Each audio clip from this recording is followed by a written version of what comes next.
All right, Canada, we need to talk about travel to the USA because usually at this time of the year, families are packing up and heading across the border for warmer weather. There was a time when Canadians loved going to the States for holidays. I know my family did. We used to go to Daytona Beach every Christmas, and we loved it. Sunshine, all-you-can-eat buffets, hanging out with our American friends. It was easy, it was fun, and usually on this holiday weekend, we were heading across the border in a big lineup with other families going south for sunshine. But this is not the America we used to hop over to without thinking anymore. And I hate that we even have to say that out loud. But the USA is not safe for us to visit anymore. Today, crossing the border feels like rolling the dice with your passport. And before someone comments, "Oh, I cross all the time and nothing happened," that's great. Good for you. But travel safety isn't measured by "nothing happened to me." It's measured by what can happen and what happens when things go wrong. So today, we're doing a deep dive. Why Canadians should think twice before traveling to the US right now, what's actually changed, what Canada's own advisory says, and what the data shows about detention. And hey, we're not doing this as a dunk on Americans either. We have a lot of American friends that we actually adore, and we know many Americans watch this channel. We are united with you and know that this is the Trump regime ruining your country. But this is about the systems, rules and enforcement, and the fact that the border feels unpredictable. The rules keep shifting, the scrutiny is heavier, and Canadians are getting detained way more than people realize. So first up, let's talk about the rules. They have changed in ways that hit Canadians even when we're not the target audience. Canada's U.S. travel advisory now explicitly warns Canadians U.S. border agents can search your electronic devices. They don't need a reason to ask for your password, and refusing can lead to seizure or denial of entry. That is not rumor. That's the government of Canada spelling it out for you to read. And the U.S. side has formal policy guidance on device searches as well. And yes, Canadians need to pay attention, even if a specific form doesn't apply to every Canadian passport holder. Yet. There has been a proposal to require travelers from dozens of countries, especially those using a visa waiver system, to disclose 5 years of social media history and emails. That's not just what's your name and where are you staying. That's hand over your digital life and all your contacts. And the problem is, the standard isn't did you do something wrong? The standard is, do you want to argue with a border agent who could just say no? Because the thing that most Canadians still don't understand is that crossing the border is not a right. It's permission. And just because Canadians aren't singled out yet, it doesn't mean that the border agent can't demand to see whatever they want. Let's say this carefully and clearly. Border officers can ask any questions they want and can escalate scrutiny. Canada has updated travel advisories telling Canadians to review entry and exit requirements and to be prepared for possible inspection. And once your trip includes, "I hope they don't ask about my phone," you're no longer planning a vacation, you're planning a high-level stress test. Because the problem isn't only what's on your phone, it's that you don't know what they'll interpret as a problem. And that's a problem. It could be a joke, a meme, a political opinion, a post taken out of context. All could have serious consequences. Because what counts as objectionable content these days? Is it criticism of the administration? Is that a problem? Is satire a problem? Is a like a problem? And you don't get a fair debate at the border. You get a split-second decision from someone who has the power to say, nope. No one can give you a clean answer because it's not a clear, predictable system. It's discretionary. You can be the nicest person alive with a perfect record and still get pulled aside. And once you're pulled aside, you are in their process now. And that process can be fast or it can be an entire day. And if you're thinking, well, I'm Canadian, they'll treat me like normal. Well, I need you to hear this. Normal has changed dramatically. Now, Let's talk about documentation because this is important as well. Canadians used to be able to cross the border, state their business, and then move on. Today, we're being asked for way more paperwork and more clarity than ever before. And here's one example that matters very much for snowbirds and long-term stays. Once you're in the US for 30 days or more, Canadians are now being required to register with the US government. People that don't plan for that because they're used to just going, well, they're in big trouble. This matters for snowbirds for sure. It matters for people doing those extended stays. It matters for anyone who thinks, I'll just pop down for a month and a half and relax. And for a lot of people, the practical piece is the I-94 record. Airlines and travel advisors are telling Canadians that for stays of 30 days or more, you may need to be able to show an I-94 issued upon entry. So here's the point. Paperwork now matters more. And paperwork mistakes don't get you a polite reminder. They can get you pulled aside and even possibly detained. And the bigger point is this: the more rules you add, the more ways there are to mess everything up accidentally. And accidentally doesn't help you at the border. If you're missing a document, if detail doesn't match, if you can't answer a question clearly, they don't hand you a reminder card. They make a decision right then and there. Canadians and other foreign nationals who stay in the U.S. longer than 30 days must register with the U.S. government and must have their paperwork on them at all times. It warns that there can be penalties for not complying.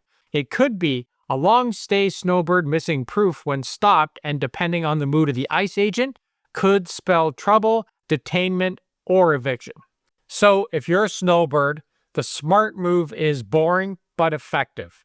Keep your passport secure, keep a copy on you at all times, keep your I-94 or registration confirmation printed, and don't assume I've always done it this way will protect you. Or, better yet, choose somewhere else. Costa Rica, Mexico, and Panama are beautiful this time of year. Now let's talk about the wider immigration crackdown, because Canadians keep thinking, oh, that's not us, except it is. If you're a dual citizen, a permanent resident, or you travel with family members who aren't on a Canadian passport. Yeah, it affects you. Since June 9th, 2025, the U.S. has restricted entry for nationals of non-specific countries under a presidential proclamation. Canada's advisory addresses this directly, including how it can affect Canadians with dual citizenship from a third country. It could also affect Canadians traveling on a Canadian passport that aren't affected by that proclamation. But if you live in Canada with family members who are permanent residents or citizens of those countries, this hits home immediately.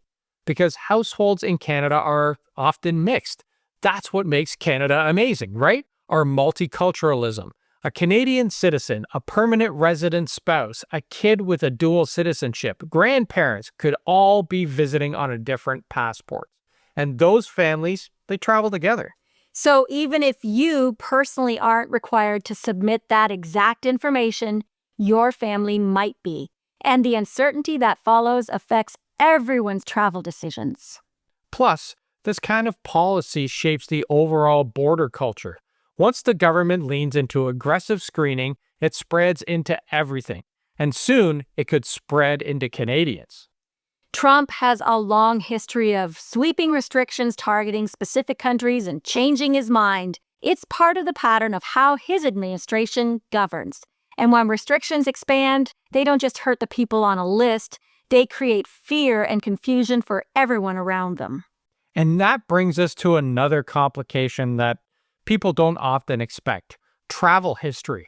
If you have family members who use certain passports, travel to places like Cuba could trigger extra barriers to U.S. entry because of how the U.S. classifies Cuba and how that affects visa waiver and eligibility. Which means Canadians who travel to Cuba freely can end up in mixed travel situations where one person gets waved through and another person is suddenly pushed into a heavier process. And again, that's not vacation energy. That's just chaos. And who wants chaos when they should be relaxing? Now let's get into the part that people, they don't really want to hear about. detentions. And I've heard many people say, well, that won't happen to me. But that's the whole point. Nobody thinks it will ever happen to them until it does. Canadians have been detained. That's just the facts. The numbers reported, they vary depending on the time period and the definition, but it's not one random story. It's becoming a recurring headline. We've heard as much as 400 Canadians in custody from Charlie Angus. And you can watch his video right down below as well. Even if people want to fight over the exact number in the comment section, the fact remains Canadians are being held, sometimes for extended periods, and the system they're held in is under strain. This year, there were also reports of deaths in ICE custody rising to the highest level in decades, and multiple deaths in a single week, including a Canadian death. When a detention system is overcrowded and politically pressured to detain more people, you do not get smoother outcomes. You get more mistakes, more delays, and, of course, worse conditions. If a system is showing signs of strain and there are documented concerns about conditions and oversight, you should not treat this casually. Amnesty International released a major report in December 2025 based on research in southern Florida, documenting what it calls cruel, inhuman, and degrading treatment at 2 immigration detention sites: the Everglades Detention Facility, nicknamed Alligator Alcatraz, and the Chrome North Service Processing Center. Amnesty's reporting describes a system that is built to punish and dehumanize people held for immigration purposes. They cite patterns like severe overcrowding, degrading treatment, restraints used in ways they say violate human rights standards, and serious concerns about access to medical care and legal help. So if someone says, oh, it's just a holding situation, they're wrong. Human rights groups are describing it as much more serious than anything they are claiming it to be. So the warning to Canadians is simple. If the system is strained and human rights groups are documenting serious violations, you don't treat detention risk like it's a theoretical problem. You treat it like what it is, a real possibility with real consequences, and not something you gamble with for your holiday. Which is why the most dangerous phrase in all of travel planning is, I'm sure it'll be fine. If your entry depends on discretionary decisions and shifting rules, you're not fully in control of your trip. And if all of that doesn't put you off, well, let's talk about the money for a second. Because even if you're not worried about screening, there's a whole other message coming from the US right now. Pay more. Starting in January 1st, 2026, the U.S. Department of the Interior says a new non-resident annual National Parks Pass is $250, while the residence pass is $80. And non-residents without an annual pass pay an extra $100 per person at 11 major parks on top of the standard fees. Look, countries can set their own fines, but stacked with surveillance policies, detention stories, and shifting rules, it starts to look less like, welcome to the America, and more like, we can take your money, but we don't respect you at all. Which brings us to the question, why would Canadians choose the US for a holiday trip when the risk has climbed, prices have risen, and the welcome mat has been replaced by handcuffs, masks, and fear? Also, why would you support a regime that is threatening our country with annexation, tariffs, and security? Now, I do get it, because we do know some people who have homes in Florida. Actually, Deb's parents used to own a home there. Some people have prepaid condos and family living in the US. So if you do need to go to the States for the winter, we hope that all this information has helped you. But if you don't have to go to the US, just don't. Go somewhere else. Canada and other countries are doing the exact opposite of what the USA is doing and making travel easier and more affordable. The Canada Strong Pass has been running as a way to make travel inside Canada cheaper and easier. Free or discounted admission to iconic places with holiday dates from December 12th to January 15th, 2026. And this isn't just a feel-good policy. Canada's domestic travel has been rising as U.S. businesses are openly worried about the drop in Canadian travel to the United States. So instead of gambling on an unpredictable border experience, Canadians can put that money into Canadian communities. And let's be honest, that money matters. border towns, small hotels, restaurants, parks, guides, ferry operators. Canada benefits when Canadians choose to vacation at home.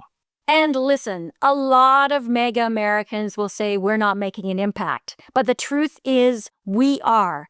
Cities, states, border towns, they are feeling our impact from travel to boycotts. So we have to keep our elbows up and keep fighting because with Trump in power, our sovereignty really is at stake.